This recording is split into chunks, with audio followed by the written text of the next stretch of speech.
Ratnam. Ganesha Pancharatnam is a revered Sanskrit composition dedicated to Lord Ganesha, crafted by the philosopher and saint Adi Shankaracharya.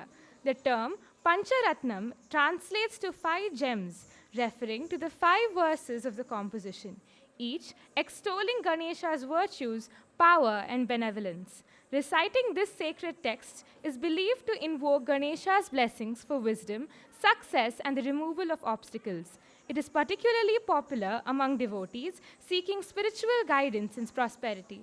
The lyrical beauty and philosophical depth of the verses make it a significant part of Hindu devotional literature.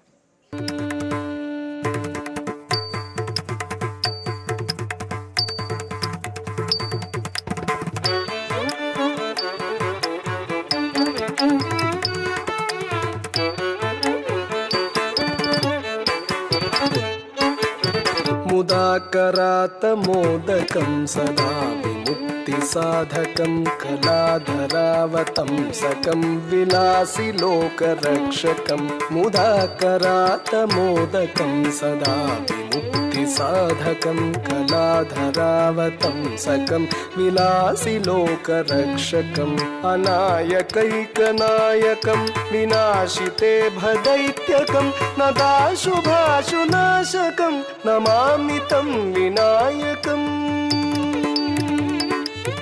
अनायकैकनायकं विनाशिते भदैत्यकं नताशुभाशुनाशकं Namami तं विनायकम्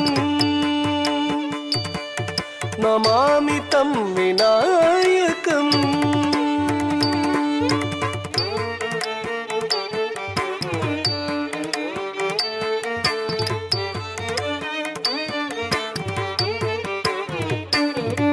न तेतरातिभीकरं न मोदितार्कभास्वरं न मत्सुरारिनिर्जरं न ताधिकापदुद्धरं न तेतरातिभीकरं न मोदितार्कभास्वरं न मत्सुरारिनिर्जरं न ताधिकापदुद्धरं सुरेश्वरं निधीश्वरं गजेश्वरं गणेश्वरं महेश्वरं तमाश्रये परात्परं निरन्तरम्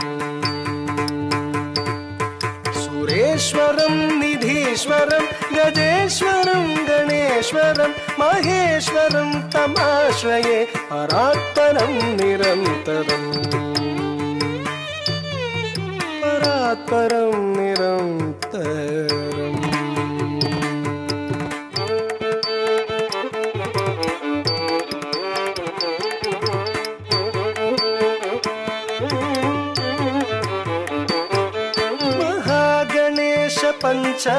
पञ्चरत्नमादरेण योन्मनं प्रजल्पति प्रभातके हृदि स्मरं गणेश्वरं महागणेश पञ्चरत्नमादरेण योन्मनं प्रजल्पति प्रभातके हृदि स्मरं गणेश्वरं अरोगतामदोषतां सुसाहितीं सुपुत्रतां समाहितायुरष्टभूतिमभ्युपैति सोचिरात्